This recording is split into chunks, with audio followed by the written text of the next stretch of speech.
What's up, y'all? Welcome to the Design Critics, episode 4.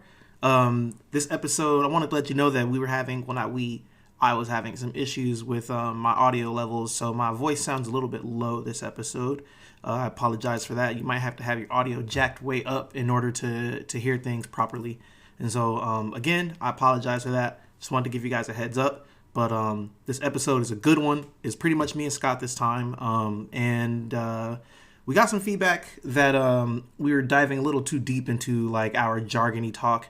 Not that that's a bad thing, but I wanted to try to focus this episode on being a little more accessible. So me and Scott pretty much try really hard to be as understandable to the layman as possible.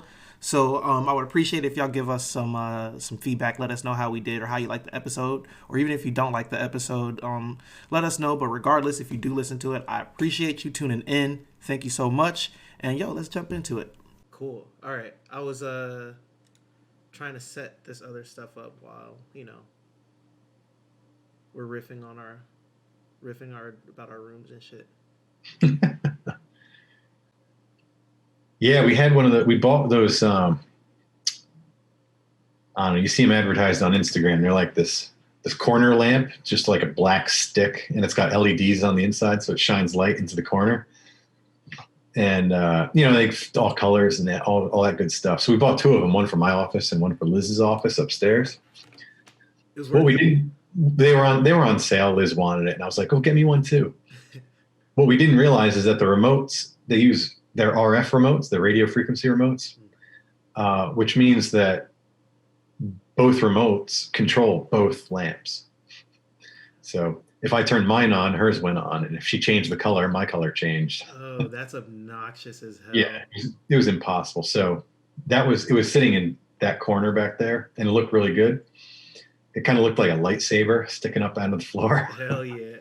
But the problem with it, with the problem with the switching and stuff, we were like, forget it. We put them both in the living room next to the TV, which is cool. It gives us a movie theater vibe in there.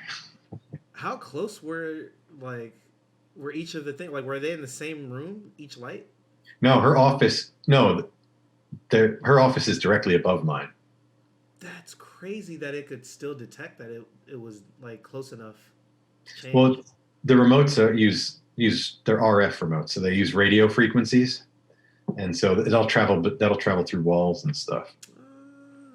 Unlike an infrared remote, you have to have a direct line of sight. That's interesting. I would think you would need like Bluetooth or something to be able to do that. Yeah, no, radio frequency works, but the problem is you can't. It's hard to, I guess, they don't vary radio frequency all that much. You're kind of limited to what radio frequencies you can use to transmit that signal. So you can't. Then whatever, man. These things, they advertise these things on Instagram. You're like, oh, that's so cool. Oh, it's designed so well. Oh, the websites make it look super flashy and everything. And then you get it, and you're like, oh, this is just some shit that's made in China that they repackaged and sell as their own thing. Oh man, did you see that thing that Linus bought recently? It's supposed to be like a radio frequency blocker that you put over your router. No. Yeah, it's like it was like $100, and it was like a metal grate, but really all it was a paper holder that was repackaged and sold as like a frequency blocker. That's awesome. It's brilliant.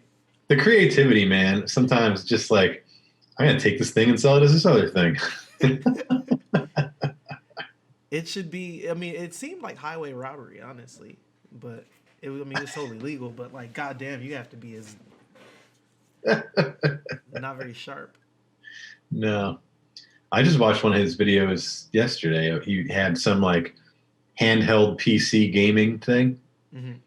And it's wild. Like, it's got a full on, like legit Intel i5 chip in there, and like active cooling, and it's, in this Nintendo Switch looking device. And, but it runs full Windows, That's fucking cool. And it had a full processor in it and everything? Yeah, man. It ran, yeah, he was running games on it, the whole deal. It's pretty, yeah, it's super wild. Check out his video. Yeah, it's pretty cool. I mean, I I would never buy it. Like what? I would have no purpose for that thing because I'm sure the battery life. He did not discuss battery life, and it's of course pre-production. They're going to do like they're going to do a crowd. They're going to crowdfund it. So Okay. who knows how much it actually costs? It's probably $1,500 or some $2,000. Who knows? I don't have no idea. Why would anybody get that when you could just get a Switch? I don't know, man. Well, I don't know. People like to dick around with hardware, fancy hardware. Like I was thinking, I was thinking like if you wanted to do like if you wanted ultra portable, man, I don't know. Although, I wouldn't buy it. I have no idea what the use case is, who the buyer is for that thing. I mean, I guess I can kind of see it though. If the Switch is as popular as it is because it has games on it, like, Right. and the Switch apparently is about to get its own little upgrade version. There's been like a code name for like some new one. It's like a weird ass code name, like Aula or something weird, but it's supposed to be mad powerful, and like the Switch is you can. It was a point in time where you couldn't even find a Switch anywhere. Right. Right. So, Yeah. You mean like graphics cards right now? ugh, I'm so glad that I'm not in the market for one right now. I kind of could be like I could talk myself into it pretty easily, but them not being available is like a perfect excuse to just not bother. Are how not available are they? I don't know. Honestly, I haven't looked. I've only seen the articles about how supply is ridiculous and you have to jump through hoops to actually get one. Because I guess no place like you can't back order them. I guess I don't know. Like I said, I haven't tried. I don't know. I'm just like spouting hearsay and conjecture. I mean, I don't think the blogs would lie, would they? No, I read it on the internet. It's got to be true. Nah, I believe it. I haven't looked because mainly because one, I haven't been in the market for one, and two, all of my most trusted sources are pretty much like they're hard to find. Scalpers are eating away at them, and it's the same with the Xbox and the PlayStation. You can't find those Hmm. anywhere. Hmm. Yeah. All right. Well, let's see. Best Buy got an RTX 3080 price match guarantee 699 sold out. All right.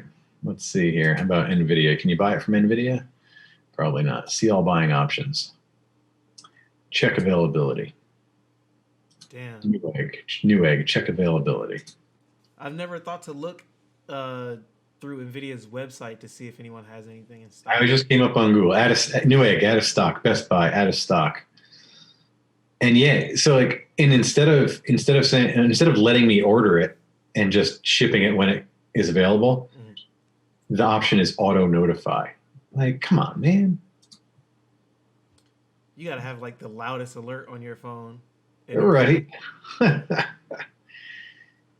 Yeah. That's Yeah. crazy. Oh, that was the MSI. How about just the regular NVIDIA one? Yeah, no, that one's sold out too. Yeah, you just can't buy them. They're not. You got to wait for them to come in stock and then hope that you're fast enough. Set up Scalpers are some. the fucking worst. Ugh, I feel like they're worse than ever. yeah, Everything is just like turned up to 11 these days. yeah. Well, instead of buying a $700 graphics card, I bought myself a $600 monitor. So Worth it. Oh, it's only $600. yeah, man. Well, Facebook, man, it's used. Well, it's used. Some woman bought it for her husband as like a Best Buy open box. Mm-hmm. So $1,200 retail. She got it for like $920. And then for whatever reason, they set it up, and I guess it was missing some of the hardware to mount the monitor to the stand, and they decided to get something else, or maybe they didn't like that it was 10. I don't know. I didn't really get the What? full story from her. I didn't. I wasn't trying to get all up in her business either. I didn't care. It's like just give me the monitor, lady. Like don't Yeah, tell me she all I give a listed fuck. she listed that shit on Facebook for like $800, and I was like, kind of interested because it works for what it's. I mean, how else do you find a used super ultra wide monitor, right? How often do you run across those things? Right, that's crazy. Were you in the market for one of those? I started looking at monitors because I was a little tired of using the VR headset for racing all the time. So I was actually trying to find cheap 1080 24-inch monitors that I could buy three of. God Uh, damn. that I could make a triple monitor setup again. But I saw this thing. I'm like, oh, that saved me so much work. But I was like, damn, $800 is a little pricey for a monitor. Especially when it's like my third monitor in this room, Yeah, but you were gonna buy 3 monitors though. Yeah. I was trying to buy 3 monitors for like 150 a piece. Oh, okay, I Because see. for racing, for sim racing, you don't strictly need high refresh rate stuff. I mean, it's nice, but you don't need it because you're kind of looking down this tunnel vision. Mm-hmm. You don't have lots of stuff moving on screen at once. So I was willing to accept that for my budget, but this thing popped up at $800, and I was like, a little pricey. I messaged her. I was like, I saw that she had it listed for 7 weeks, and I was like, come on, you gotta want to get rid of this thing. I was like, you open to offers on this? And she said, yeah, reasonable offer. I'm like, well, I can come get it tomorrow for $600. And she said, I'll take it. Thanks for the reasonable offer. Nice. So So I was guess it worth it? hell yeah, it's worth it. Dude, that thing is an HDR, 144 hertz, fucking 49-inch wide display or 49-inch diagonal display with a curve. It's With curved. the curve, Yeah, just yeah. the icing on the cake. Right. And you can just barely see behind it. There's like, it's got a light behind it. So when the room is dark, it's a nice faint glow, keeps your eyes from getting all sore. Oh, I thought that was an LED back there. Yeah, no, that's built into the monitor. It doesn't change color or anything, but it's cool nonetheless. And it's got AMD FreeSync. And miraculously, that monitor, when you turn a FreeSync on, uh, the G-Sync picks it up. Yep. Okay. So That is G-Sync works with it sick. too. Not bad, man. Not bad at all. So how often are you hitting 144 frames per second on that thing? If I'm doing iRacing as a solo event, like just practice, Mm. it runs 104, it runs fast, runs 150, 160 frames per second. Which is, simply running on the hopes and dreams of my 1080 that's in there. Man, please, that thing was built to last. I'll tell you, 1080 is a stout little card, man. Like, so I run Doom Eternal runs at like 80 to 90. On the ultra wide. Yeah. Holy shit. What at what settings? At max? Not max, like high settings. Okay. So yeah, it's not maxed out, but I'll take high settings because the difference between high and max is fucking marginal at best. Mm-hmm. Totally. Right. So are you doing most of your gaming there now?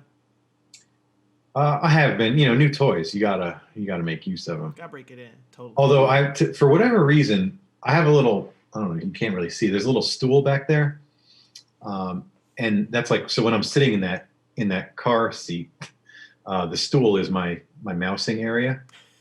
Okay. And for whatever reason, the mouse sometimes skips around, like the signal skips or something. I don't know why. I haven't figured it out yet, but it makes playing something like Doom impossible. So Doom, I've been playing on the. Wait, there it is. That monitor, my regular ultra wide. And that one's high refresh rate. It's higher than 1080 for sure, right? Yeah, yes, that one's 1440. So 3880 by 1440 Damn. at 100 hertz. So that one makes the GTX 1080 hurt a little bit. That makes it sweat. That's good though, man. Like, you know what I found? So I actually have a 4K TV that I hook my Mhm. computer up to, Yeah. and I last year I think it was upgraded to a Ryzen PC. Oh, And right. well, not the whole PC, but it's a Ryzen based computer, whatever. Hmm. The 1080 sings on it, Yeah. Well, and I was just really impressed, like at how much better it got on it. But what was more impressive is that this thing can crank out 4K if it really wants to. Hmm. Like you have to you have to like compromise on some things. Like you have to turn some settings Yeah, down or yeah. whatever. But if you run it at 1440p though, you usually don't have to turn shit down, and it'll get like a locked 60 frames on most games on that Hmm. big ass thing too. So That's cool. That's cool. It's cool to have your computer in the living room like that. That's I've had that before. It's a lot of fun to screw around with the TV, and um, I played around with the whole home theater PC thing for a while. That always sounds better than it actually is in practice. you know what? It's interesting. I've never had like a home media PC, Hmm. but I would love to have a dedicated PC that is just for the living room TV. Mm-hmm. Hmm. And even if it was a media base or like just like a home media PC, because um, live streaming or like streaming these games from your computer, like from computer to computer, is so efficient now. Um, Oh yeah, yeah, with the Steam Link stuff. yep, like Right. all you need is two computers. Yeah, yeah. I tried doing that because I was just super excited about playing some games in the living room.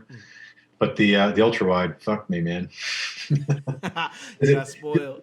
Because well, this no, the Steam Link uh, transmits at whatever resolution your game is running in. So if you're running it on at that aspect ratio, that's what shows up on your TV screen is a letterboxed output. So you have big black bars on the top and the bottom, and this skinny little thing in the middle. That's cool though, man. That's like watching a Blu-ray movie. Yeah, except it's no good if you want to play games and want to see stuff. Yeah, I mean, maybe you could get into like maybe you can just like change before you want to play a game. You go change your computer to 1080, 1920 by 1080, and then go play on the TV. But that's all too much. It's like I just want to sit down and play a game. Yeah, it's an overinvestment at that point. Yeah, yeah, yeah. It's too complicated. It's one of the man. That's what's nice about the Stadia. I had I Oh, had a couple of good evenings messing around with that. so it's been worth it then? Hmm. I didn't say it was worth it. Oh, damn. Uh-oh. It's cool. I mean, it's cool. It's um it's cool to sit down, pick up the control. I mean, it's console gaming, right? You sit down. Actually, I mean, in some ways, it's better than console gaming because uh, for for these select reasons. Okay, let's hear it. You sit down, you turn the controller on, it links to the Chromecast and the TV. Bam, Stadia's up. Pick a game, boom, it's running. Like let me exit. I want to play this other game. Boom, it's running. Graphics settings, who gives a shit? There aren't any because it just runs at whatever Google's crazy hardware lets it run at. That's fucking cool. Yeah, it's pretty neat. And so you're playing whatever. Like I'm tempted. I'm really tempted to get Cyberpunk for it because then I don't have to worry about my moderately dated graphics card trying to push you know one of the more robust games out there. Yeah, I heard they did a good job on the Stadia version. Really? Mm-hmm. Yeah, I'm tempted. The only thing is I've got a free trial right now, right? And the free trial goes to till February. And I'm like, oh damn! So I have to pay $60 for the game, and then continue to pay $10 a month as long as I want to keep playing the game. Oh hell no! Why would anybody do that?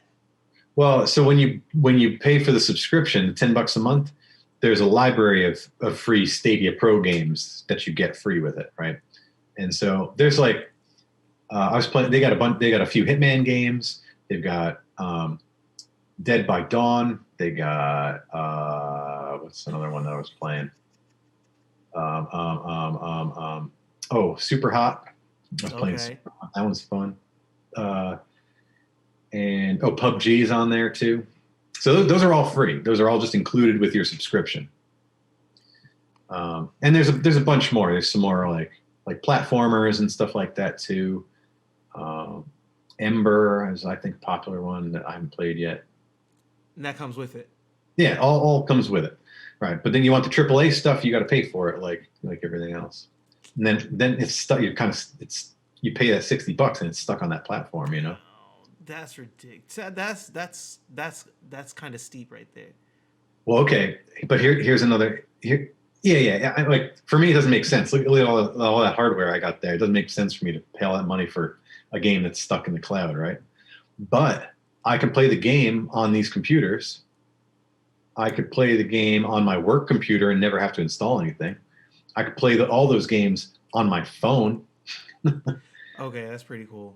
and you can see. Apparently, I haven't tried this yet, but apparently, you can seamlessly switch between them too. Like, so I start playing on my phone, and I'm like, oh no, I'm I'm home now. I can go onto the TV, you turn TV on Stadia, and bam, it just picks right up where you left off.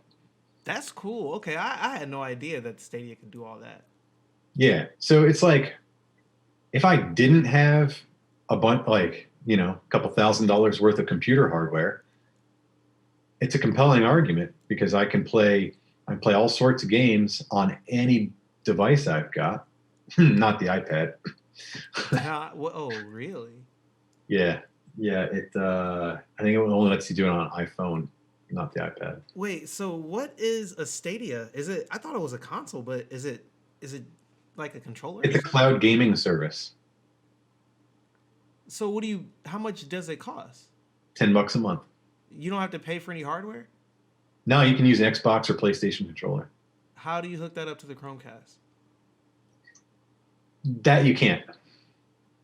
Oh, maybe you can. So yeah, it's kind of funny. The way it works is you actually, when you connect to the Stadia controller, you do all the setup through the app on your phone, and then it makes a connection through Wi-Fi because the Stadia controller has Wi-Fi built into it. So the Wi-Fi connection of the Stadia controller connects to the Chromecast. So I'm pretty sure with Chromecast you can only use the Stadia controller. How much is the controller? Um, I think it's $100 gets you the Chromecast and the controller, Oh, that is sick. and Okay, it's a Chromecast Ultra so it's 4K compatible and all that. that's compelling. It is compelling. Like I definitely see the use case for that. Like I could see who would want to buy that stuff. Who would want to pay that subscription fee, because like look, if you figure it costs it costs you $2,000 to if you have no gaming PC at all, right? If you want to buy a monitor, keyboard, mouse, full, and then build a desktop, you're talking about, I don't know, $2,000, right? Give or take. Even if it's $1,500, that's a lot of months at $10 a month. That's Hmm. and plus you still you build a computer, you still have to buy all the games, Yeah. And you still got to upgrade your computer. right? Like with Yeah, Stadia. yeah. Stadia, you never have to upgrade your computer, and if you're playing on your 4K TV and you have a fast enough internet connection, they claim that you'll get 4K 60 frames. Apparently, Destiny looks pretty good on it, although it kind of like lags a little bit. Oh yeah, that's another freebie. Yeah. Yo, we got some comments in the chat here. Oh, Um, oh yeah. My bad. I need to pull up your Twitch channel no, here. you good, you good. Although you might be interested in the comments themselves. Um, yo, Carl, what's going on with you, man? This dude's name is Carl B. Poo Poo. Nice. Yeah, he says Cyberpunk ain't no good no matter what you play it on. He really disliked it. Yeah, I've heard mixed things. I've been torn. Like, part of me wants to play it. Actually, you know what? Part of me wants to experience it before they fix all the bugs. Oh, really? Yeah, Why? because man, it's a moment in history. Like, Yeah, yeah. this is like watching somebody loot, like your pick for the Super Bowl fumble the entire game in the fourth quarter. That's pretty good. Yeah. That's exactly what it's like. Well, you know why I want to play is because I just came off Witcher 3, and man, I just loved that game. I've never been a role playing game person. I've never been big in role playing games, but that game, I just could not put it down. Like, that's one of the, the things that I think I heard was pretty good about Cyberpunk is like the storytelling, and the story itself is pretty compelling. Mm-hmm. Although it's like it's totally up its own ass and doesn't really follow its own rules. Like it's kind of like, now I haven't played it. I haven't looked up really the story on it or anything, so I don't want to spoil it for myself. I do want to play it, Yeah, but yeah. I heard that it's like this commentary on like um, consumerism and like over excess Mm-hmm. and where that leads. But the game is like the idea of over excess and just doing the most, and it ultimately ended up costing itself at the end, where now they have to do all this damage control. Like the game, like it's gonna be a hit. Mad people are gonna buy it. Like we know that. Like the internet was, the internet gets really mad about shit, but the game's gonna sell, especially after they fix it. Um, and but oh, that's just to say that like all of that kind of over excess kind of will end up paying off for them in the end, even though the story kind of doesn't really like. It's supposed to be a commentary on that exact kind of behavior, I guess is what I'm trying to say. Right, right. And the over excess involved when you have to buy like fancy graphics cards to play it at decent frame rates. And then you can't even enjoy it because it's all buggy and shit. Hmm. Man, I've been playing Watch Dogs 2 because I bought it during the Steam sale, Mm. despite all, what everybody says about how much it sucks. And it's kind of cool, but man, that game is not well optimized. So I'm constantly tweaking with settings and everything, and the frame rates are still shit. And then, then I go and play Doom Eternal, and that thing, like, it just came out and it runs super nice at high settings on the same hardware. And I'm like, damn, that Watch Dogs game is just not optimized well for whatever hardware I'm running. And it doesn't even look that good. I mean, it looks good, but like, Good, yeah. I mean, I get it looks all right. Just like whatever, man. That game is like it's like store brand GTA. damn, that's horrible, man. That's a crack on it. I don't know. It's okay. It's fun. It's funny, but the missions get a little repetitive, and you're like, ooh, I can do all this cool stuff in the world, right, with my hacking skills, and then you're like, all right, how many times can I just like make someone's phone ring? Like, all right, I stole $50 from that guy again. All right. Damn, dude, you just killed that game for me. Holy shit! Wasn't that game free on Epic? It might have been at one point. I didn't, I got, like I said, I got suckered in on the Steam sale. How much did you pay for it? I don't remember, man. I bought like 4 games at once. I got stuff on deck now. Okay, okay. So you probably didn't pay that much for it then. No, no, no, no. Man, those Steam sales, they get me every time. Yep. I mean, as they should. Yeah. You keep mentioning Doom Eternal. Yeah. Yeah. There is a long period of time where you avoided that game. Not, I won't say avoided it, but did you Well, have it already and just didn't play it, or like you were playing other games? oh, man, I wait for that shit to go on sale.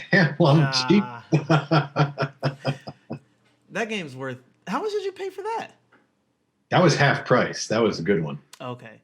Yo, Yeah. that game's everywhere. You should have. Well, this is kind of more expensive, but it's on Xbox Game Pass as well. Oh, yeah. No, I don't. I'm not messing with Xbox Game Pass yet.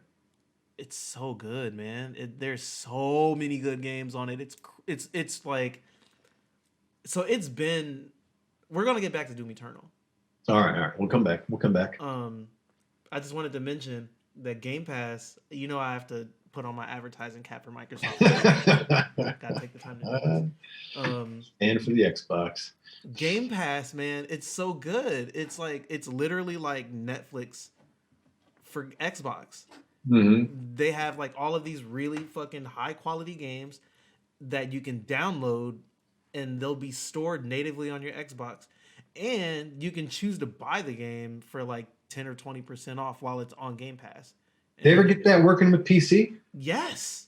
They did. Oh yeah. Last time I messed around with Game Pass, they didn't have that set up yet. So it was just like just Xbox, and I'm shall we say in between consoles at the moment. Yo, it's so cool that you don't really need a console anymore to enjoy Yeah, yeah. console games. Right, right. So it's like, yeah, I mean that's because they're trying to line that up against other game streaming services too, right? Like, or you have to, well, you still have to install everything, right? What do you mean? On what now? Like on PC, right? You got it. Yeah, it's not a game streaming service. Doesn't Microsoft Oh have a yeah, game it's streaming service? native. Like you install it natively. It's Yeah, like yeah. it's through the Game Pass store or it's through the Xbox app. So like it's pretty much their store. Right, So it right. works the same way that it worked on consoles in that you just go to the store and it has Game Pass integrated into the app. So it'll actually like detect if you have it and it'll just allow you to download the game natively. So Right. you get access to all the settings, you get access to all the clarity, and like there are no compromises. Hmm. Hmm. Yeah, it's pretty good. It's pretty good. Yeah, I'm on the fence with console stuff. I mean, not that you can buy them right now anyway, but Mhm. Well, you don't need to is the thing. Like, I mean, even a lot of the biggest PlayStation games, like PlayStation is like the Apple of like console games. Well, no, they're not like the Apple of console games at all. But the reason why I said that is because their exclusives stay on the console. They've right. always stayed on the console until recently, Hmm. and a lot of their biggest games now are on PC. Death Stranding's on PC, Horizon's on PC. God Oh, of right. War is not on PC yet, but maybe one day. But Yeah. So, yeah, in that Steam sale, I got so I got Watch Dogs 2, Doom Eternal. mhm, I got Dirt Rally 2.0 because I'm a sucker for my driving games, mhm. and I haven't even installed that one. That one's ludicrous. Something like it's like 80 gigs. I'm like, Jesus, what the come on? And then the one that I branched out a little because it's a little out of character for me is I got Near Automata. Oh, that's interesting. Um, so I installed it. I played it for like 10 minutes just to like see what it was like, and I was like, all right, interesting. Let me get to. I just wanted to get to the other two, to Doom um, and Watch Dogs just for the familiarity factor. Mhm, But I'll definitely be getting to that. I was reading a little bit about it. Man, it's a weird game. mhm. You ever played it? Nah, I've been wanting to. I've been waiting for the right sale, and other games beat it out just by a margin on this last sale. So I didn't get it, but it's been on my radar for a long time. Yeah, yeah. I read that the story is like bizarre. So we'll see. I'll report back when I've got a little more time with it.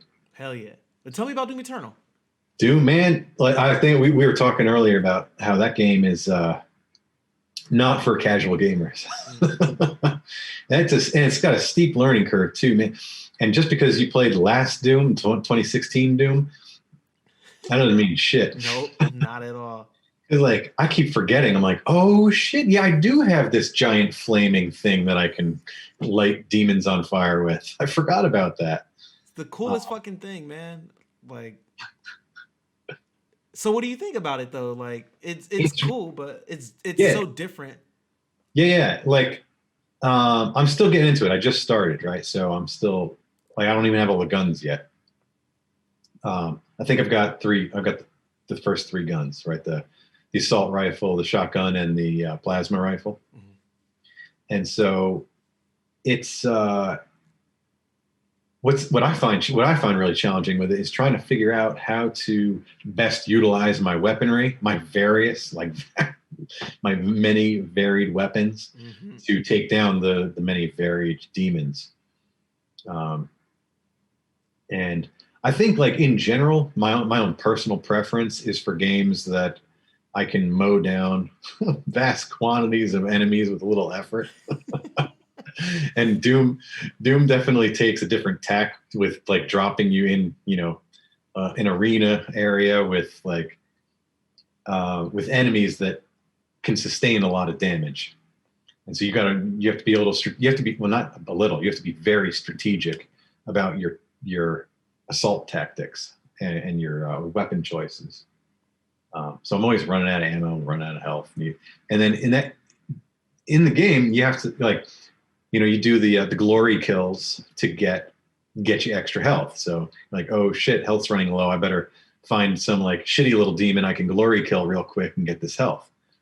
And then, then you're like, oh damn, I need ammo, and you got a chainsaw kill for ammo. Mm-hmm. It's like, oh man, I'm out of chainsaw gas. So, then you got to run around look for some chainsaw gas, find some shitty little demon that you can hit with the chainsaw if you don't have enough fuel for taking down one of the big boys. It makes you like, it is not a game that you can just sit down and relax with. It is so intense. It's engaging, man. It's really engaging. It's like it's it's like bullet ballet. Yeah. Like I thought that the first Doom 20, or I thought not the first Doom, but Doom 2016. I thought that was like bullet ballet, but this game, it's like, um, they're always like by the time you get to like even like the second or third level, they're like these huge sprawling arenas that you're like jumping over gaps and like fucking like setting people on fire and you have to manage all of this extra shit. Like the item management on that game is crazy. I love that you only get a little bit amount of ammo. They don't change that. You gotta use all your guns. You gotta Mm. use every single one. Thank God it auto switches. 'Cause, man, when I have such a hard time multitasking that way and picking like mid fight, picking the next gun when I'm out of ammo. But spending more time with it gets a little better, or gets a little easier. You figure it out. Yeah, it's easier for now. Yeah. It Yeah. piles it on, man. What do you think of the interface? I have to ask. Oh, I mean, that home screen that you get is horrible. I'm like, what is all this shit? It's bad. It's terrible. On the right side, you've got, I don't know, they're like ads for Doom Discord channels and shit. Like, I don't, what, why? And I'm like, Yeah. where the fuck is settings? There's nothing that says settings. It's a tiny ass little button at the bottom with a couple of gears on it, and then some symbol for presumably that is for some key on the keyboard that doesn't. I have no idea what it is. K. What is it? K. Oh, it's K? I'm pretty sure it's K. No.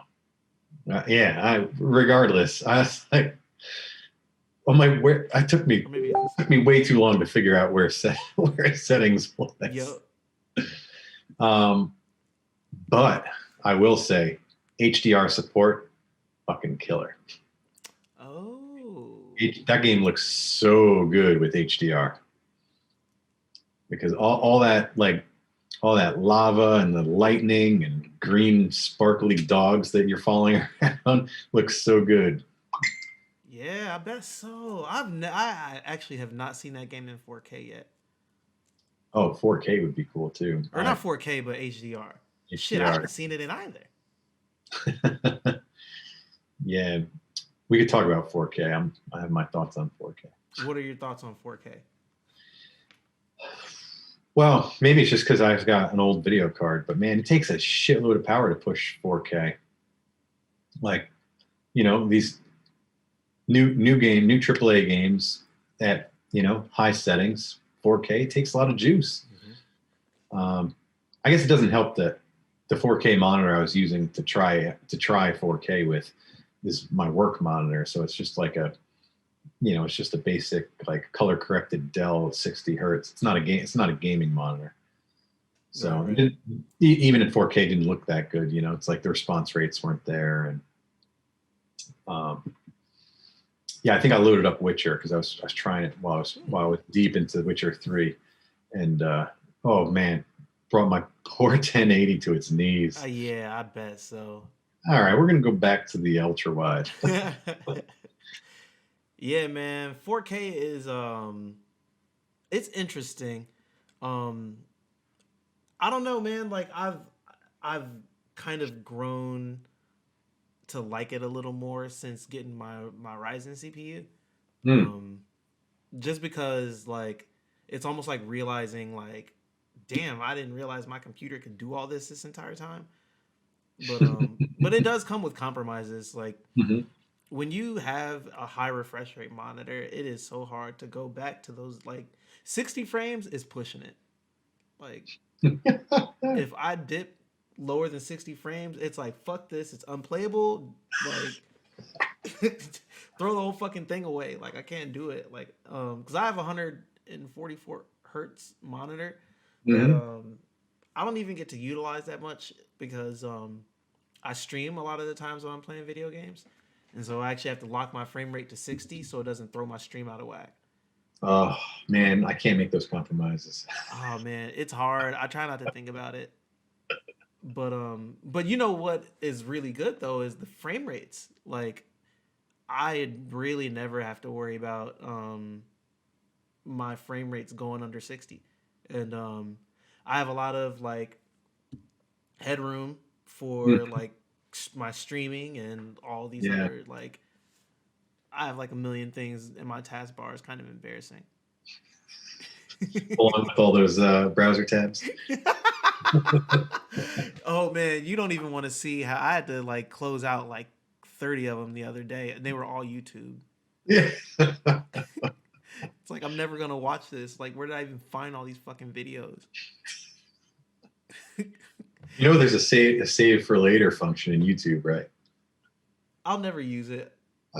I know you won't. I'm just, at least, you just can't say that. Well, Scott never told me that. Well, I do appreciate it. Like I think that's one of those buttons that I press on accident all the time. Yeah, I've saved a bunch of videos to watch later, and I never go back to watch them. Yep. See, I'll do that same thing, man. Although you know what I do use a whole lot on my phone because I have okay, so I have my Chromecast set up. Hmm. And it's 4K Chromecast. I love it. It's like the only thing that I can watch videos from because it's the only thing that goes 4K in my apartment.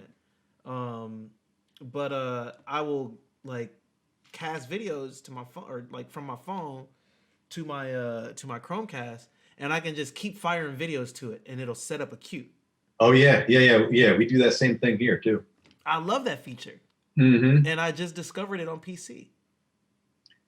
Yeah, we were doing the other night was finding like live music performances on YouTube, and Mm-hmm. then so while the song's playing, we're looking up the next one. You add it to the queue, and it's like we're like watching a concert, That's which fucking or I should say like a COVID concert.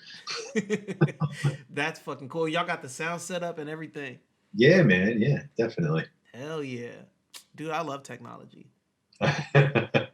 Yeah, definitely. Like, whew, if COVID happened and they were like, yeah, stay at home and read books, I was like, oh, I can't do it. I can't do it. Yeah, man. Talk to the people back in the Spanish flu times. I know, right? No, I need my screens. Dude, can you imagine if we like took all this shit back in time? And it's like, you just, I think about this kind of dumb shit all the time. Where it's like, if I could just like take this one moment in time and take like this piece of technology back to this moment in time and just fuck this person's perspective up. It's like, look what's waiting for you.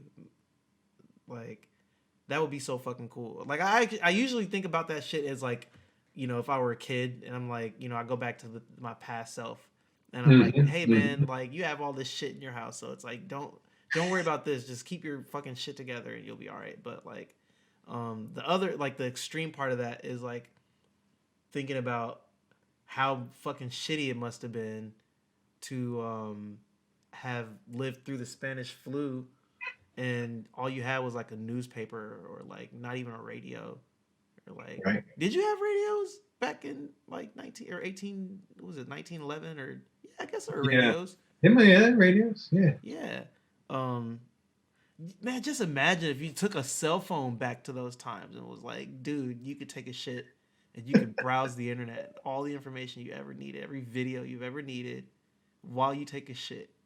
Actually, the thing about this problem, though, you bring that cell phone back, you got no cell towers, there is no internet. You're just stuck with this sweet device that's got like all your all your selfies on Holy shit, that's fucked up. And I make this person look like a fucking like lunatic if he tells anybody. it. Like some dude had this brick. They had pictures on it, yeah. That's fucking hilarious. I often think about like my going back to my teenage self. I was holed up in my bedroom with some like Frankenstein of a computer, like on with Windows 95 playing Doom 2. Hell yeah, that's the life. Then you show up and you're like, all right, man, look at that. Right, like can you imagine if you showed your past self that like you would never sleep at night? Oh my God. I remember it must have been like a 17-inch diagonal CRT monitor on my desk. And those things were like this deep. Take up like most of your desk. Yep. They're mad heavy. Yeah. And like I'll never forget when my first flat screen monitor, or the first time I saw a flat panel display, blew my mind. Mm-hmm. Blew my mind. I went to a Bang& Olufsen outlet, like a Bang & Olufsen store. Wait, was it Bang & Olufsen? Yeah, in Boston, in probably 1998 or 9, something like that. And it was the first time I ever saw a flat screen TV. It was a plasma, probably 720p plasma, hanging on the wall. And it was just a monitor. It was just a display, right? No TV tuner built in or anything like that. And they had something playing on it. And that thing was $11,500 back in the late 90s. What the fuck? Are you kidding me? Yeah, man. And it was probably like 40 inches, like not big either. $11,000? But that was mind blowing because it was this thick instead of being like this thick. Okay, I mean, you say this was in the 90s? Yeah. It must have been 98 or 99. Okay, like I was thinking more like maybe like the mid 2000s or something. Like maybe No. I mean, this like I don't think HD existed. damn, I can't imagine. That had to have been pretty cool. Like, man, I don't know when Laserdisc died, but I feel like they were playing Laserdiscs on it. Some overpriced shit that nobody would ever buy, but you go to Best Buy to look at it and be like, damn, look at that thing. Yeah. Mind blown. And then, yeah, I remember in college, some dude had, and it must have been this big, like this tiny little, like, it was essentially a shitty laptop monitor in a case, on his desk, right? This like, this flat screen monitor. And I was like, whoa, no joke. People in the dorm were like crowding around to like watch him play some shitty game just because the monitor was so cool. I mean, that's not too unlike cool monitors now, though. Yeah. Well, I mean, yeah, but the difference is cool monitors now are like curved and 49 inches wide and have like crazy refresh rates and no ghosting and all sorts of crazy stuff, Can you imagine what we don't know, what we like don't have yet? Oh, I know it. So like, I know I'm waiting for like the augmented reality retinal implant so I can just like have a heads up display inside my eyeball. You don't want that, man. You're not ready for that. That's too real. It depends on what I'm seeing in there, I guess. If Google's serving me some ads in my eyeball, they can fuck right off. I can search the web for that. Oh. No way, dude. No. That's fucking, you can't make that kind of shit up. Oh, Captain Tidbit wants that affordable short throw laser projector. Hell yeah. Wait, hold on, what? He says, I'm personally waiting for affordable short throw laser projectors. You know what those are? No, I've never heard of that. So yeah, laser projectors are super bright and sharp and crisp projectors. And then short throw means that you can put it on the floor right under where you want it to be on the wall. So you don't have to like hang something from your ceiling 10 feet away or anything like that. You just set it up. Oh, you mean like those cheap ass like clocks that I see on Wish? Kind of like that, yeah. Only way fancier. Yeah, only you could have like 100-inch 4K display on your wall.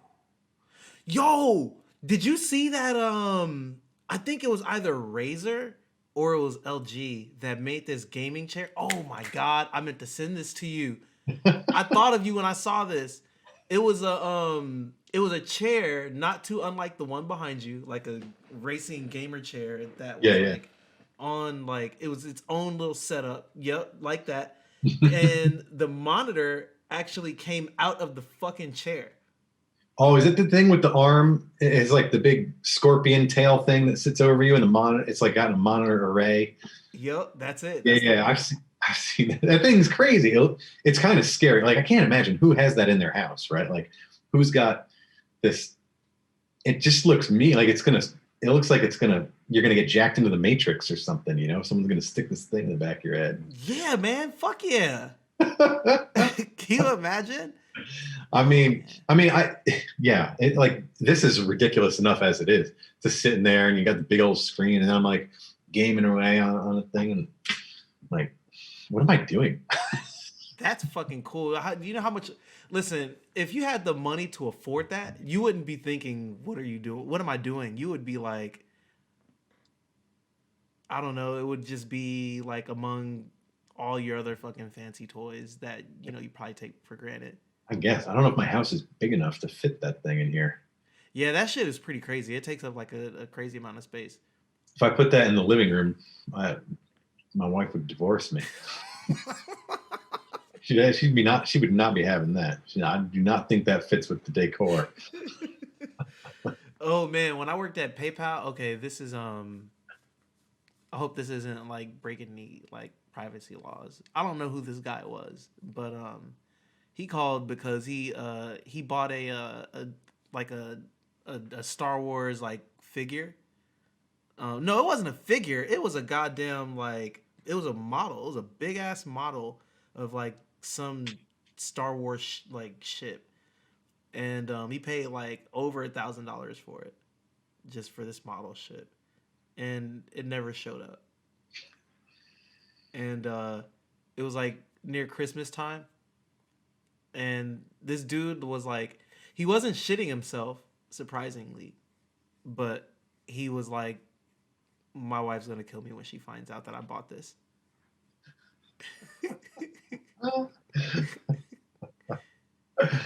Oh man, I can just imagine. Like, oh, everybody's got their thing, man. Everybody's got their thing. Yeah, man, but when you got the money though, like it's all good. Like he wasn't worried about the money. If that was my ass, I would have been like, "Where is the money? Give me my fucking money back!" Like I would have been fucking pissed. But like this guy was just like, my wife's gonna kill me." Well, thanks, Yeah, man.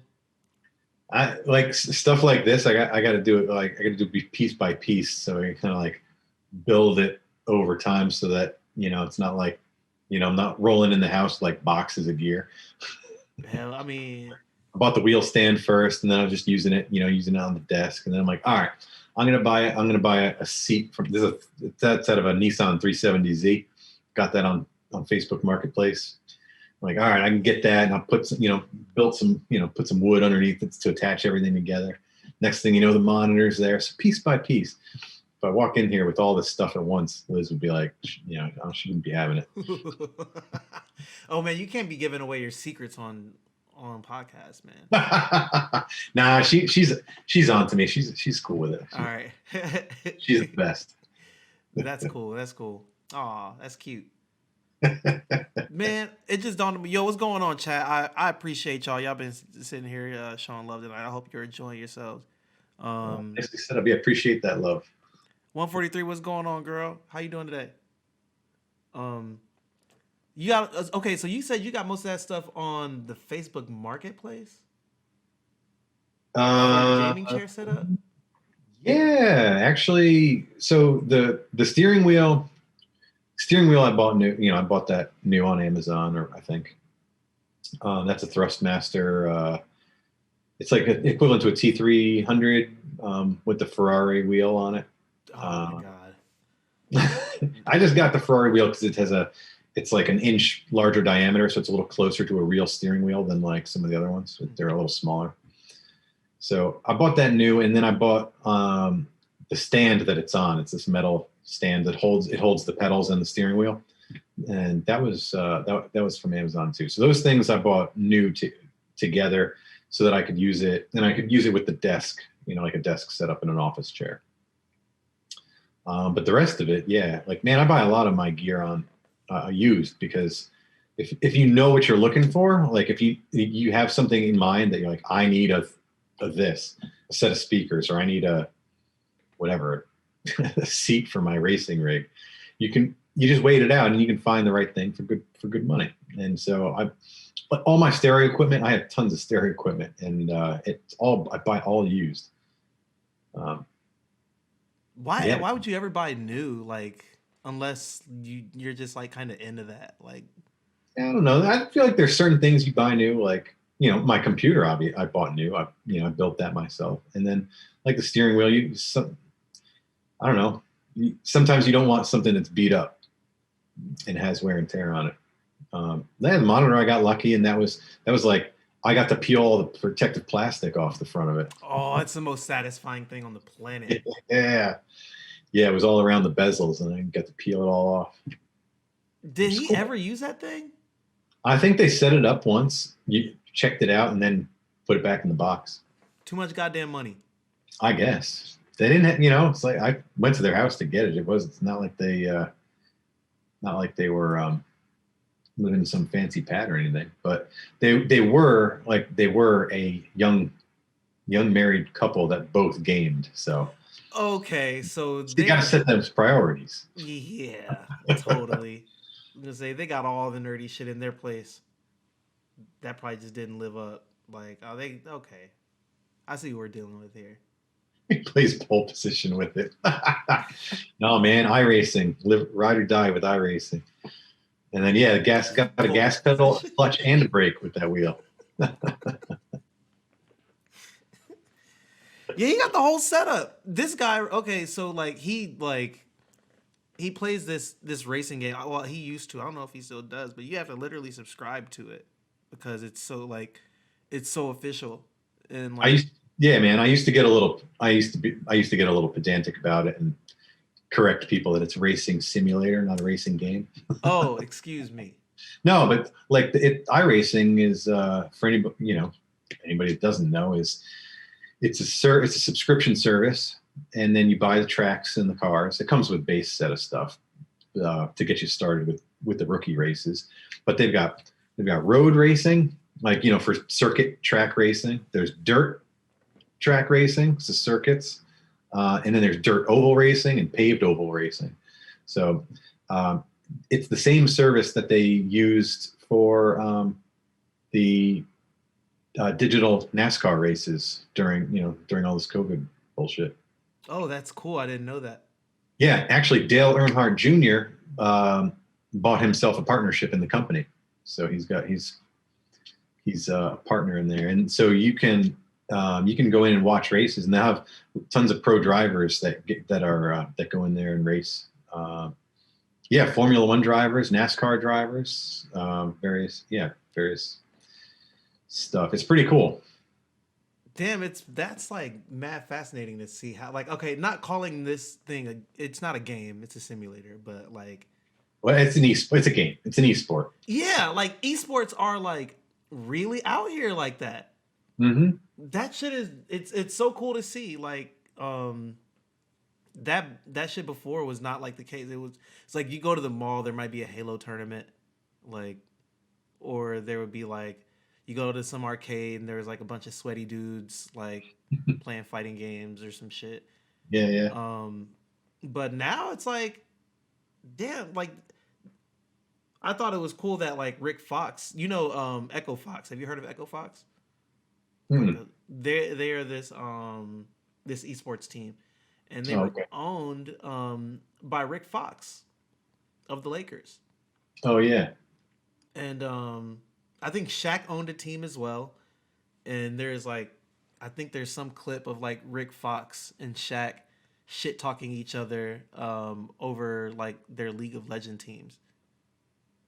It's just like totally like it's just still bananas to think about that kind of shit. But yeah, like now like Dale Earnhardt's like buying into Hmm. iRacing and Hmm.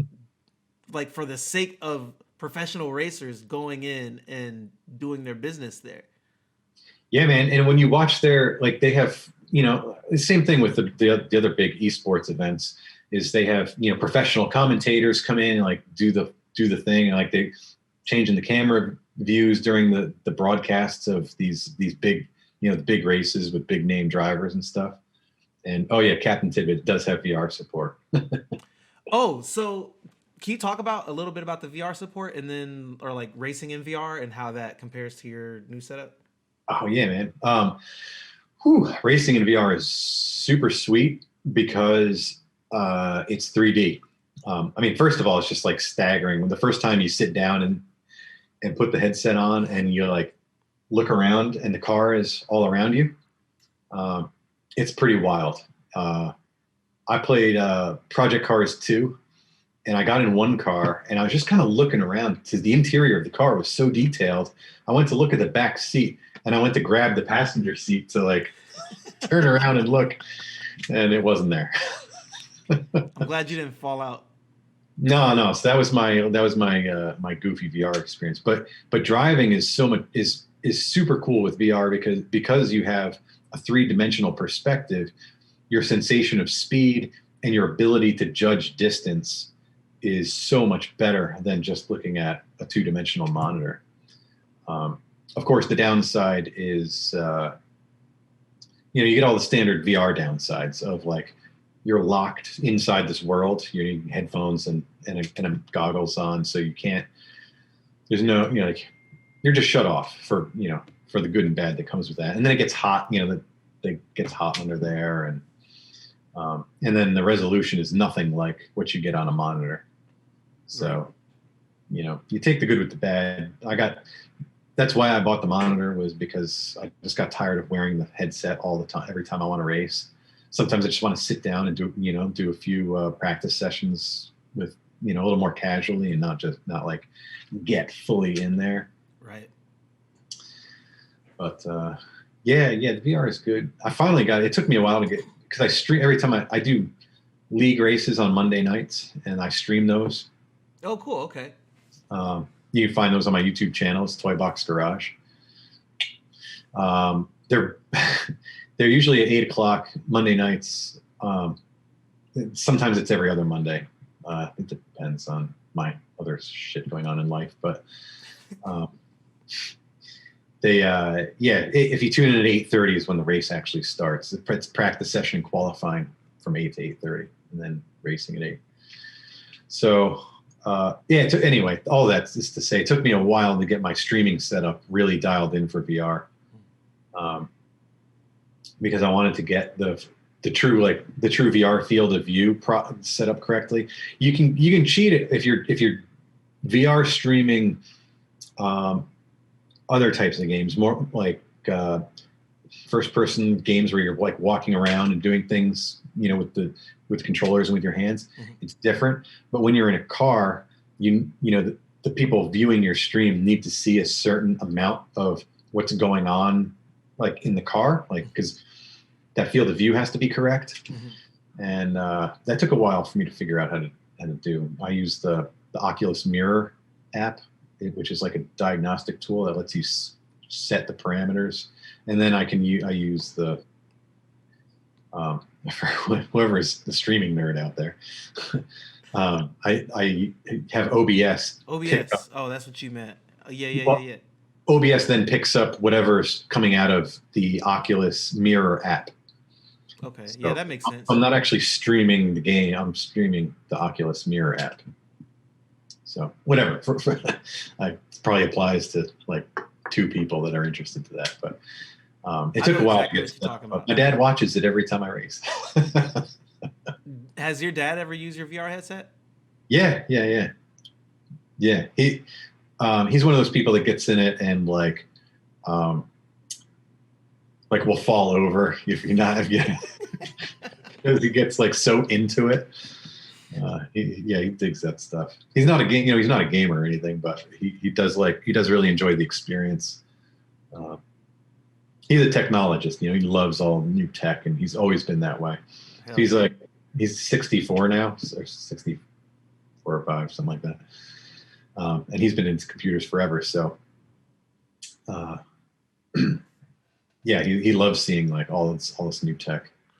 He got to live like, man, I love that we like our parents and us lived through such a like kind of crazy period in time where we get to see like all of these crazy advancements in technology happen like kind of Hmm. rapidly like my grandparents went from like there wasn't even a TV in the house to they get a black and white TV, and then they get a color TV, and then they get a flat screen TV, and then they get the internet, and then we get VR, and then they get a fucking phone, and then they can watch all this shit on their phone on the go, and like, um, yeah, and then meanwhile we grow up with the internet, and you know the kids after us, they won't really have either of those things to kind of live through, like, but who knows what other technical breakthroughs are gonna fucking happen now? Like all these kids now. I mean, it's kind of like a dystopian cyberpunk world anyway.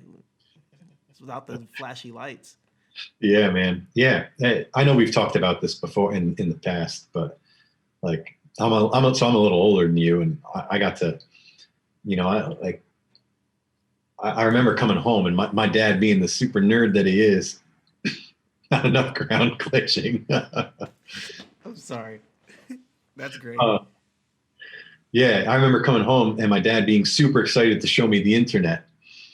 And I came home and he's like, you got to see, this is the internet. He pulls up this window on our gateway PC. And I'm like, what the fuck is this? It's just text. There's a black screen, black window with white text in it. What the hell is this? It's the internet.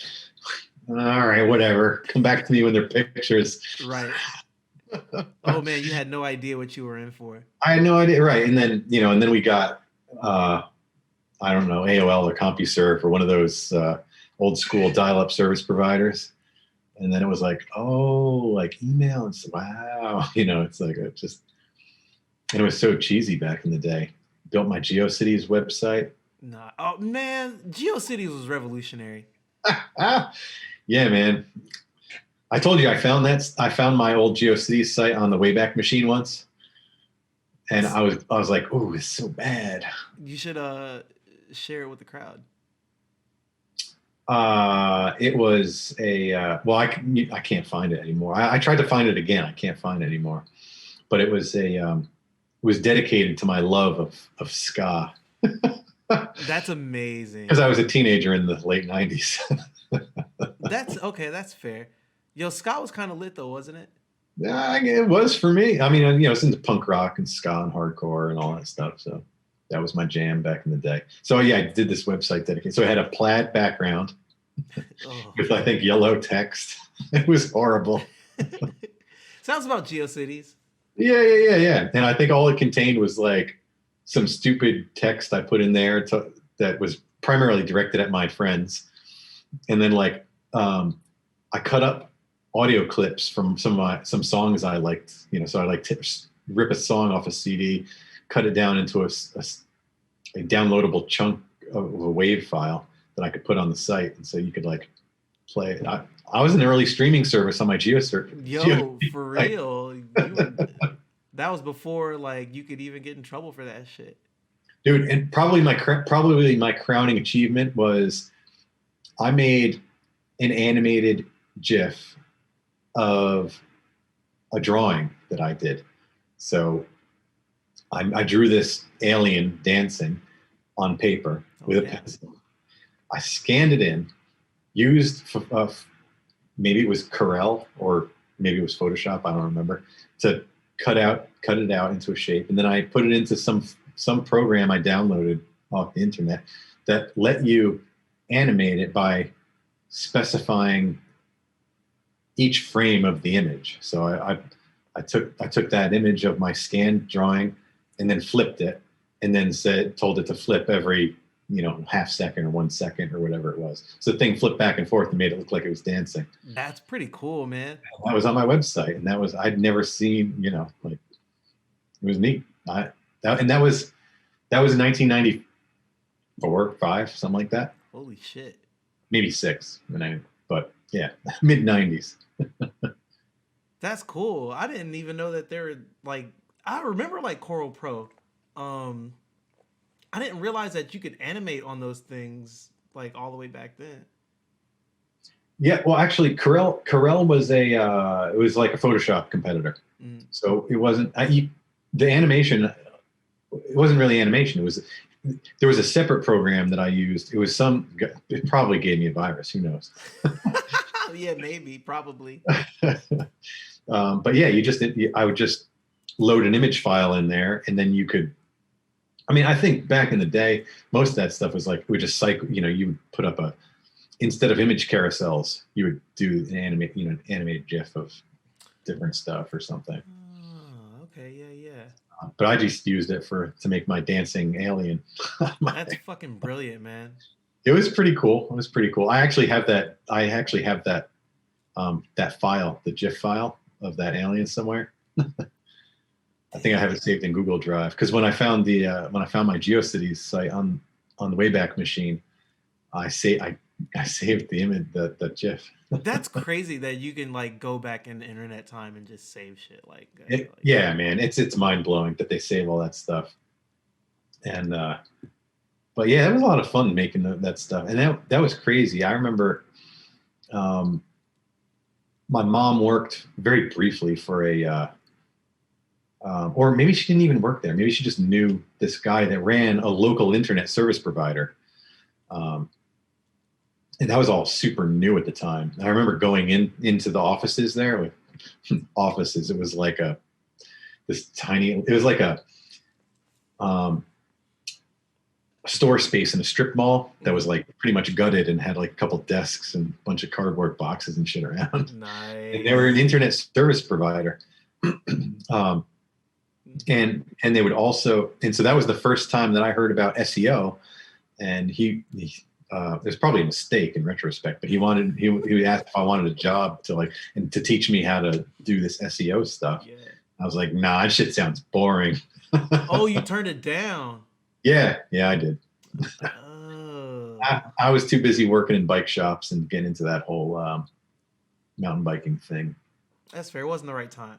Yeah, it is what it is, Yeah. Damn, that's kind of painful though. I know. Yeah, I could be a tech billionaire by now. Yeah, man. It's never too late. Yeah, man. That was in the infancy of Amazon. When they were still just a bookseller. I worked, I was in college. I was like a freshman or sophomore in college, and I found a job at this place, and it was these people, this couple, that ran a website to sell books. It was called Gutenberg Holdings, and they had a warehouse full of used books, and they put them all into some like shitty Microsoft database, like it was Microsoft Access or something. And then you could access the contents of the database through their website and order books. So they were a competitor to Amazon at the time. That's interesting. It was wild. Yeah, I could go on with stories about that place. That was wild. What, you worked there? I worked there. Yeah, I did data entry there. So they would give me a stack of books, and then I would fill in all the information, all the database fields for all the information about the book to put in their database. How can that be wild? The people that worked there were wild. Oh, because it was like 3 college kids, and then these 2 people that owned it, this couple that owned it, and they weren't computer people; they were book people. They would call themselves bibliophiles, right? And the one dude, So they were couple, husband and wife, and the dude was like, ah man, he was a big dude, like 450 pounds, and loved to be elitist about book shit. He asked me what my favorite author was, and just out of high school, I'm like, oh, Kurt Vonnegut is my favorite author, and he was just immediately like, Kurt Vonnegut, shit. He's nothing. Ernest Hemingway's a real man. I was like, Ew. all right, Gross. man, whatever. Jeez, like it's just an author, dude. Yeah. Oh, yeah. Oh man. And the two of them, like, not to like rip them apart, but they didn't have the best hygiene habits. And, like, Oh. I went, like, she would go every day. She would load up boxes to ship because they have to take all the books, boxes of books that they need to ship out, take them to the post office Mhm. and ship them out. So she would load up the minivan. So she, like, she'd pick one of us to help her load the crap into the minivan, and you have to sit in this stank ass minivan and be like, oh God, are we there? That's horrible. Oh man. And like, you just sit there typing, looking at these fucking dusty ass old books and typing in stuff. And I'm like, I just need to go out. I didn't even like, I wasn't a big smoker at the time, but man, I could not wait to go outside for a cigarette break just to get out of the building and get Yeah, away I bet. That seems like the kind of job that's like begging for those cigarette breaks. from Yeah, that was I was like, I need to go back to working at the bike shop. Oh, that was in between the bike shop. Yeah. Man, I don't even remember how I got that job. Like, and what was weird about that place was it was this warehouse at like in the middle of this farming area. Like, there's been a middle of nowhere, like upstate New York. If you're in the city, it's upstate in Orange County. Mhm. And man, it was this warehouse, and it was like if you walk out the warehouse and you look across the street, there was nothing but black dirt fields and onions and pumpkins and shit like that. Mhm. It was so weird. This thing was in the middle of nowhere. I mean, in a lot of ways, they were really ahead of their time. I mean, obviously, they're competing against Amazon. If they had done things differently, they could have been Jeff Bezos, but Yeah, now it's not that how it guy's went. probably Walter White. I wonder. They were an older couple. They were an older couple. I don't know if they're still around or not. But it was an interesting job, I'll tell you that. But yeah, those early days of the internet, man, they were weird. Yeah, they were, man. There were no rules. There were You could do no anything. rules. You could do anything, and it's so strange when you think back. Like, that's all pre-Google. You didn't find stuff by Googling it. You didn't search stuff. It was just like this organic flow of, like, you go to a website and every website had a page on their website that was just links. I And and, remember those. Oh and so my you just god. you just really jump from one website to the next website. And that's where those original search engines were called web crawlers, right? Because they would kind of work through all these links to find stuff for you. Damn, you just brought me back to so many like sleepless nights. Yeah, Fucking exploring the bowels of early internet. dude, that I feel like that's what like YouTube is now. Like if you get a good YouTube session, it's like you're just like going down that rabbit hole and you just don't know where you're gonna end up. You But go deep, yeah. but you're gonna fucking get there. Hmm. Yeah, man. That's all I got, man. I'm actually, you know what? No, that isn't all I got. I just remembered something. I tried to We were the play. engine back then. So What's up? I was just reading the comments. We Uh were the engine. yeah, we really were though. We really were. That shit was like I kind of don't miss those. I miss the nostalgia of those days, but I could never go back to using the internet the way it was then. No. We're spoiled now. And I was saying this the other day about gaming too. Like, I bought that NES Classic and I played. I hacked it and put all like 700 NES games on there, and I tried like 100 of them. And I was like, man, these games are all hard. Games used to be hard. You didn't get to save shit, and you died, and that was fucking it. You're Start starting that over. bitch over. Oh man. Now we got auto save. We got amazing graphics. Like, you can see the sweat running down your character's face. Yep. It's incredible. I had a friend take Doom Eternal back because of the platforming sections. Because of what? of the platforming. Oh, you haven't made it that far yet. Oh. You heard nothing. No, all right. Well, we'll see how far I get. Not. I'll be honest. I'm a game quitter. I will just quit a game. I don't have any shame about it either. I will drop it. There are too many good games out there for me to struggle. That's a good point, man. Some people like that bite back though. I know. I know. Look, I'm a spoiled little bitch when it comes to gaming. It is what it is. Yo, But like, what's that game? What's that game? The Shadow of Sakura or whatever. That Shadows Die Twice or something like that. yeah. Right. And everybody's like, oh, that game is so hard. It's so challenging. It's so challenging. And I'm like, the game seems so interesting. Yeah, Sekiro, Shadows Die Twice. That's the one. Thanks, chat. uh, I want to try, but I'm like, man, after people talking about how hard it is, I'm like, I know I'm going to play it for 15 minutes and be like, fuck this. Man, if it's anything like Dark Souls, that motherfucker is hard. Yep. See chat, aka Dark Souls Japan. Man, it is. So like, I kind of get it though. Like, so I've been playing Dark Souls 3, Mm-hmm. and it's kind of the worst, but I have a love-hate relationship with Dark Souls. Like, earlier today, I had this moment. I was trying to beat this boss before work, and I got so close, and then he did one attack and took all my health away, and I like was about to go full ape shit on it on my controller before I realized what was happening, and I gently set it down. I was like, I'm turning this motherfucker off before I destroy something. I'm having a good day. It's too early for this shit. It's only the second boss. Yeah. It's only the second fucking boss. Like, I've like, it's not as bad as like the first Dark Souls that I played. I can't. It might have been Dark Souls 2, which like the first enemies were like skeletons, and I couldn't beat them. And it's like I finally beat like 2 skeletons, and then it spawned 4 skeletons, and I said, "Fuck this shit, I'm done."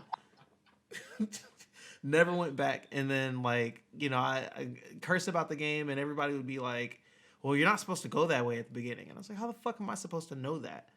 But like apparently Dark Souls wants you to explore. It's like this big open, there's like usually a way around this fucking like obstacle that you're facing, and with a little bit of grit you can usually get past some of these things.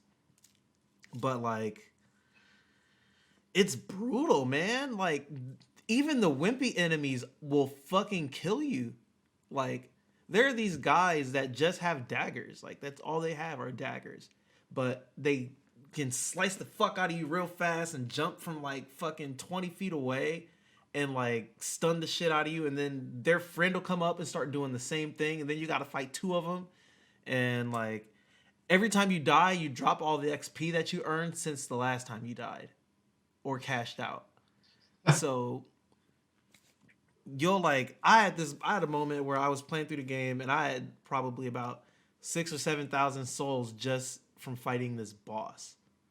And I would die, and I would make my way back to the boss, and I would pick up my souls, and I would keep fighting the boss. Until this one time where I just died to some random fucking enemy, and then that was 8,000 souls fucking gone in a flash. And I was like, dude, I'm wasting my time playing this. Like, I could literally like go jump off a cliff and have more fun. Just mad, man. Like, the game just, but it's rewarding though, and I'm at this point now where it's like the only way now is forward. But it's kind of a hot mess, but it's like playing an arcade game, kinda. It's like, all right, I'm gonna try one more time, and you just keep doing that shit. And sometimes you'll be able to take maybe 30 minutes of it before you've had enough. Sometimes you play for hours and you don't even realize where the time went. And the game doesn't really tell you a whole lot. Like, it tells you just enough. Like, um, either I missed where the game taught me how to sprint, or the game just didn't teach me how to sprint. So I went hours through the game not sprinting. And there's like shit tied into sprint. Like you can't jump unless you sprint. But it gives you this prompt at the beginning of the game that's like jump over this thing to go get this item. And like it wouldn't work and I'd fall off a cliff and I'd, lose chip damage and then I have to spend an entire minute fucking walking my happy ass back up because I couldn't sprint. And it's brutal. And that was right before a fucking boss. And so yeah, man, it's a good. I mean, it's a good game though. Would I recommend it?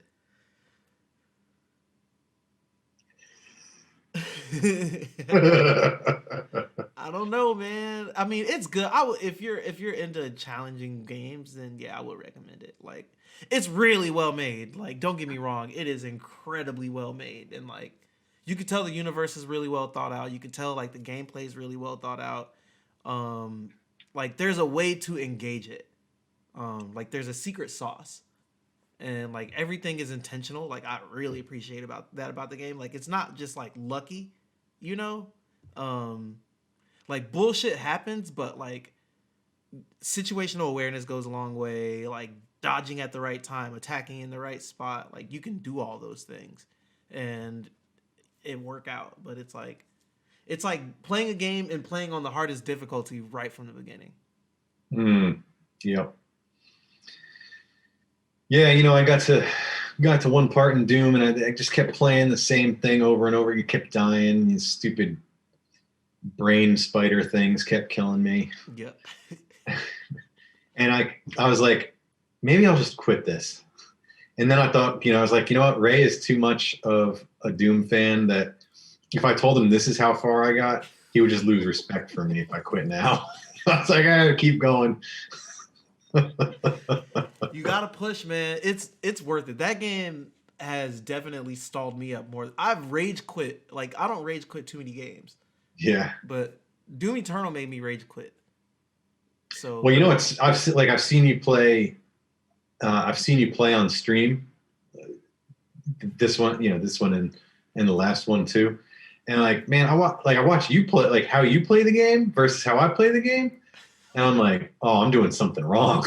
Oh man. Like you run around like you own these demons, like you just run around. You're like hunting them. I'm running from them. Oh, you can't run from them because they'll fuck your back up, and then like you're gonna die anyway. Well, right, and then my other issue is that I get target lock and I run right to them, which is a recipe for disaster, obviously.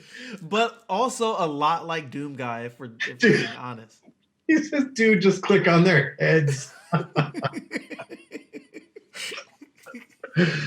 Oh, well, that's another thing. I actually think that my mouse aim is shit. I just think I'm bad at it. Like there's that twitch muscle reflex to get that precise aim. I just don't think I'm very good at it. Maybe it's your mouse sensitivity. I'm not going to blame the equipment. No, not your equipment, your settings. Like, well, I mean, I guess maybe your equipment too, but like if your mouse sensitivity isn't dialed like perfectly, it can totally fuck with your ability to aim. Like if it's just a tad too high, then like at least okay, so with my mouse, I know that your mouse, I think it's like you can control the weight on it, so it probably has like Oh no, I've been using the MX Master, the Logitech. How's it feel? No, it's good. I love Logitech. I mean, I'll use Logitech mice the rest of my life. They are top notch, like they just last forever. I've had this one for 4 years now. Damn. Still going strong. It's funny. I just looked it up. I had to look it up because I was like, man, this thing is looking a little ragged. And, I had to go, I went into my Gmail. I was like, when did I buy this thing? And I was shocked. I was shocked that it's 4 years old. I'm like, holy shit. Damn. And this is my second one. Like I had the MX, whatever it was. MX Performance was the previous model. MX Master 2? No, it's the first MX Master. Damn, yo, Tidbit is on point tonight. Yeah. What the fuck? He's like 4 for 4 at the free throw line. One of those spear mice. Oh yeah. Huh. Spear mice. My wife used to do when she first got out of college, she used to do 3D modeling for her job. And she had one of those like space mice things. So it's got like a ball and you can like move it in 3 dimensions. So you can move your CAD drawing around in 3 dimensions. Whoa, that's fucking cool. Yeah. I didn't know that was a thing. Yeah, they're pretty wild. They're pretty wild. But yeah, anyway. So yeah, I do my best with these. I do my best with these games, but man, maybe I'm just getting old. My reaction times aren't what they used to be too. Who knows? Dude, these games are hard, dude. Oh, some of them, yeah. That was kind of what I liked about Witcher. It was that good pacing, man. You could cruise around slow on the horse, or you could fast travel, and you could you can enjoy the story. You can like the graphics. Even now, the graphics are still fantastic. Like the scenery is just stunning. So I just kind of enjoyed the slower pace there. And Red Dead Redemption 2 was sort of that same vibe. So kind of good, good story. Lots of exploring to do. Combat in Red Dead is better than Witcher. Witcher combat is a little meh. Yeah, it's not that great. It's all right. It gets the job done, but it's not the key point of the game. Like I didn't go out and search out fights in that game. Like you would do with like Grand Theft Auto or something. You're like, yeah, how many cops can we get? Right. What happens if I drop this grenade right in this intersection? Okay, so one of the best things about Watch Dogs 2 is that you can like remote control vehicles or like send them tell a vehicle to accelerate or back up or turn. So like when cops are chasing you, if you're in a car and cops are chasing you, they pull up next to you. You just like you tell the cop car to turn right off into the traffic, or you get them to chase you down near the beach, and you can drive them right into the ocean. Oh my god, you can just like slaughter the cops in the worst ways. Yeah, so that's probably my favorite part about open world games is when you can cause absolute mayhem. For sure, yeah. How much chaos can you generate? Yo, Captain Tidbit's a fan of Watch Dogs 2. Yeah, it is underrated. I mean, don't get me wrong, it's not a bad game. I think it got a lot of hype initially, like the first one especially, because big open world game, and it's a really cool concept. The idea that you're as a hacker, you can control all these connected connected elements around you. And it's a really cool concept. In execution, it's okay. It's fun. I'm still playing it. I'll get through it.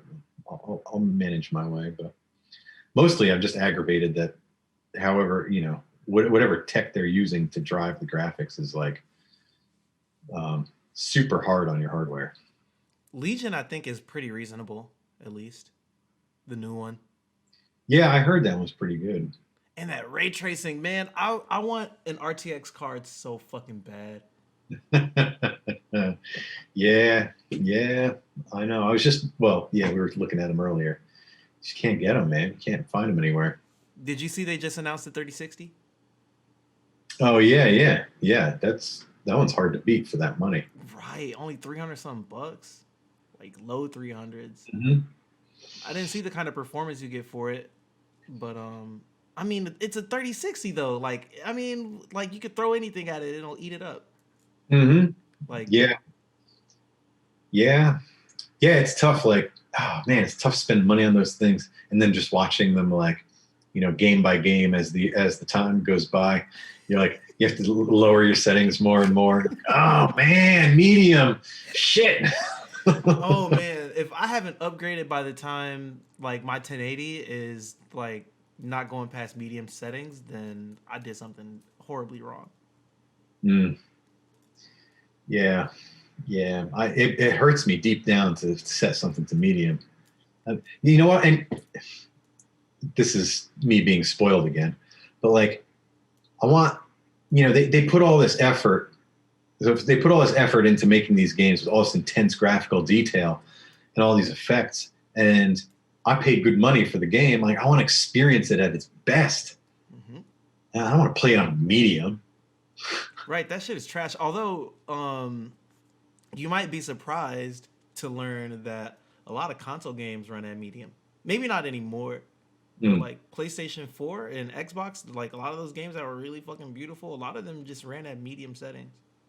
Yeah, and again, like I prefaced that with saying I'm spoiled, and that's to say that running a game in medium can still be a great experience, and it can still look good. It's just when you go in, it's kind of like when I hooked up the 4K monitor to my rig, and then I throw Witcher on and crank it up to the max, and I'm like, whoa, it looks so cool, but it's running at like 15 frames a second. I'm like, oh, it's unplayable, but damn, it looks cool. Makes you feel like a kid again, right? Yeah, and then you go, I go back to my regular setup and get my good frame rates. I'm like, oh, this isn't it, man. 4K was awfully crispy. Mm-hmm.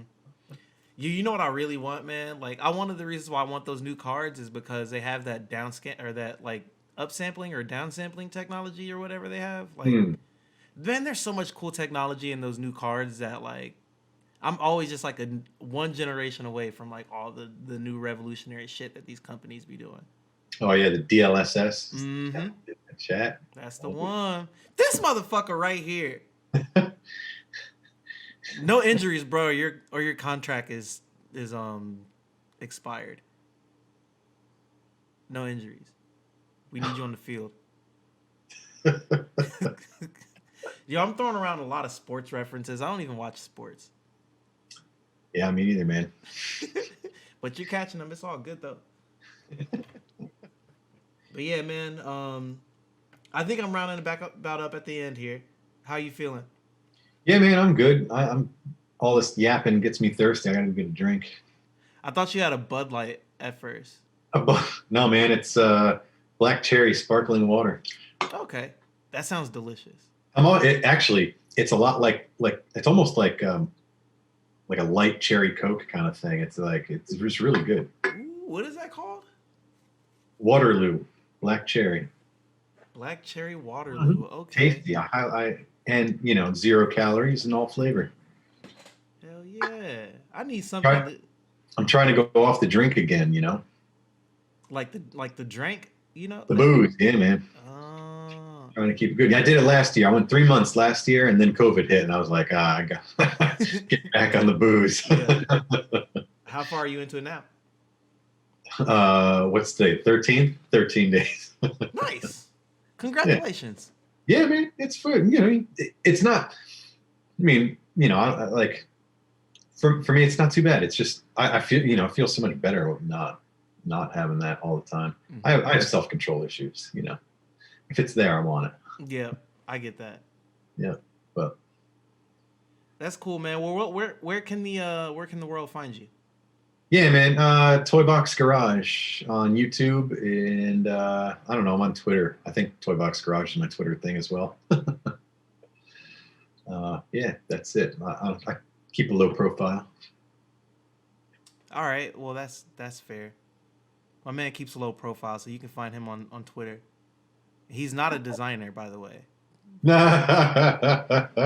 Well, we could talk about that real briefly. I put that there because I find it hard to say that I'm a designer because the word designer encompasses so many different things, like a graphic designer, industrial designer, like UX designer, interaction designer. Like, what kind of designer are you? And so it's like, am I really even a designer? Do I do design, or am I just like a product design? What? Yes. So it drives me nuts trying to like parse all that shit, and it's a never-ending discussion / argument. So I was just kind of cracking a joke on that. I thought it was a low key flex. What's that? I thought it was a low key flex. No. More of just like a personal joke. Oh, I see. Aw. I like that. It's wholesome. I respect it.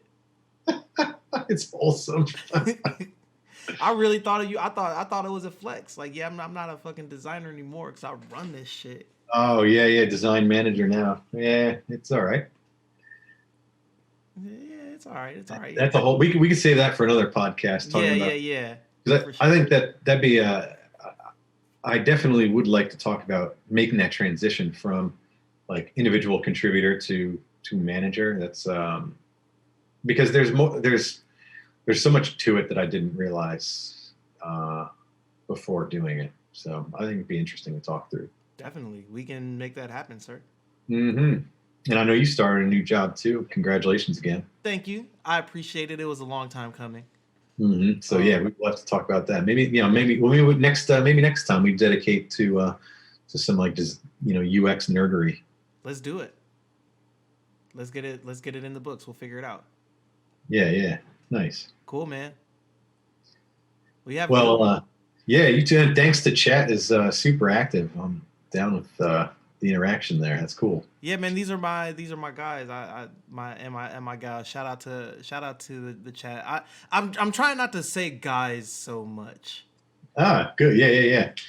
Yeah, the YouTube thing. Hey guys, what's up guys? Yeah, it's kind of that, but also like I'm not everybody's a guy, That's right, and man. That's so right. I try to be respectful to everybody and not some people don't like being called guy. I don't Yeah, know. So guy, sport, chief, tiger. right. But yeah, why be gender normative when there are plenty of other options? Yeah, What's the big deal? yeah, exactly. Like it's just that's just one fish I can leave in the sea. Yeah, man, absolutely. Hell yeah. All right, cool. Well, shit. I appreciate y'all for sticking around. I'm going to go ahead and get on out of here as well. Um, I need to. I've been waking up at 5 o'clock in the morning these days. Um, Whew, that's early. I know, man. It might be a little too early. Like sometimes, like I do it so I can work out in the morning, but sometimes I don't work out because I don't feel like it. So I just be Mhm. walking my ass around the apartment doing dumb shit at 5 o'clock in the morning. Or sometimes I'll sleep in till 6. But Sleep until 6. Yeah. yeah, feels good. I'm an old man, dude. I'll be up feeding the squirrels. Well, what we forgot it was in the beginning. We never actually introduced the podcast. Oh, that's right. Well, This yo, has been the welcome to. Design Critics. We're here. We're live. I'm Scott. That's Ray. This is the backwards game. This is Right? we do everything in reverse over here. I like that format. Next time we should start off with our shout outs. Talk Yeah. about where everybody can find us, and then hmm talk hmm about, whatever our last topic is gonna be. And then just Yeah. go in reverse. And if you play the game, you better stream. Nah. Yo, I I, was gonna go to sleep. yeah, I should do some more streaming when I'm just dicking around with iRacing. Oh, he streams every Monday. Yeah. Most Mondays, I'll put it up. I try to. If you subscribe, you get that notification that I'm going to be streaming, and I try to. I don't get a lot of. I don't schedule them too far ahead, but you get that notification. They're fun. Yo, Tidbit actually dropped a link to your page in the chat. Oh, nice. Appreciate that. Yeah, I'm gonna go ahead and drop that one in there again. So you can actually, I think I had some commands set up. If you type in exclamation TDC, it should pull up more information on the Design Critics. We will be recording more now that life is kind of settling into its craziness, at least on my end. Mm-hmm. We got some space to kind of make this shit pop, and we got a lot of ideas. So be prepared for that shit. But we'll be in touch. Thank you guys for sticking around. Yeah, thanks everybody. We'll see you next time. Have a good night, everybody.